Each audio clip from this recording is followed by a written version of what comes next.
If we have a situation where one of the parents, separated parents, want to take the child abroad on holiday, if there is a child arrangements order in place and sets out the residence or the live with order with one party, then they can generally take the child out of the country for 28 days or less without the permission of the court or the other party. In reality, it would be better to approve that. There may be restrictions in the order as to how that should happen, but generally that's a rule.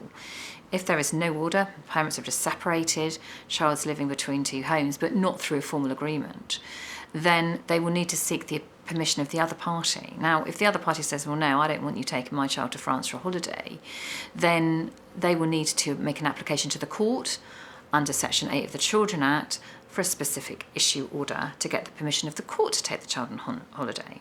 And in reality, unless there's reasons why not, and it's not safe or something like that, then the court are likely to do that. So, the advice is going to be, well, look, why don't you agree? I know you've fallen out with your ex-partner, but actually, you've got to think about what's in the best interest of the child.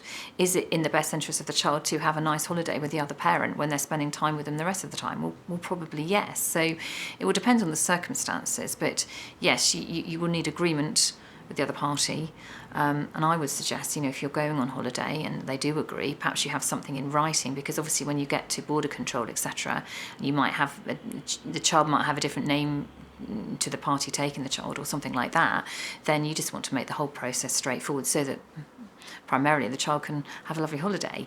So that would be the most important thing really to think about in terms of ensuring that you've got all your ducks in a row before travelling.